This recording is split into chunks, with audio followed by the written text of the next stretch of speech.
is often easy to lose sight of the struggles and assertions that paved the way to International Women's Day. In 1909, spurred by labor movements across the world, close to 20,000 female garment factory workers took out a march in New York demanding better pay, shorter work hours, and voting rights. The New York shirtwaist strike would become the inspiration for the International Women's Day proposed by German activist Clara Zetkin during the Second International Conference of Working Women in Copenhagen in 1910 and adopted over time across the world. The Indian Constitution guaranteed many of these hard-won rights, universal suffrage and equality before the law, among them to women from the moment it came into existence. But, in practice, like their counterparts elsewhere, Indian women have had to work twice as hard, and more, to make themselves seen and heard. It is, therefore, a mark of their remarkable resolve and determination that, today and going ahead, women-led development has become one of the foundational promises of governance in the country.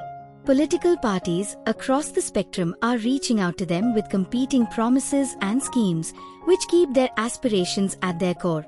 In a sense, political parties have only acknowledged and responded to an upsurge from below. The female gross enrollment ratio, GER, has overtaken male GER since 2017 to 18. In medicine, for every 100 men, there were 100 women enrolled in medical colleges in India in 2022-21. At premier institutes of higher education such as the IITs, there is an increasing representation of women supported by good faith affirmative action. These changes signal an innate resilience where progress is achieved despite hurdles, with or without the support of men. Their irrepressible force has ensured that every day is Women's Day in the country. A female gaze that nurtures their passage from home to the larger world is being empowered and institutionalized in the system. Story continues below this ad. Yet, the male gaze continues to constrict the imagination of women's rights in the way that the same schemes that address women and acknowledge their agency, such as the Ladki Bahin Yojana and the Mahalakshmi scheme in Maharashtra, the Kanyashri in West Bengal or Ladli Behna Yojana in Madhya Pradesh, can also reduce the woman to a mere beneficiary of doles, or in the design of public spaces and transport systems that don't take into account women's safety.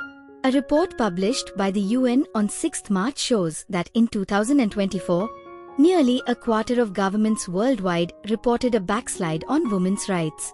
In India, legal provisions such as the Uniform Civil Code introduced in Uttarakhand, for instance, infantilize their choice by insisting upon regulating who they fall in love with or choose to share a home with.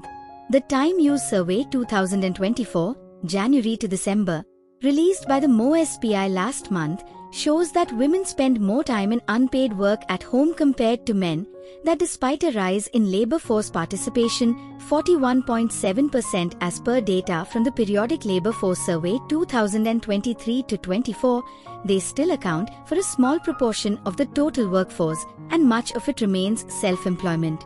Despite the roadblocks, like the Maya Angelou poem, she still rises.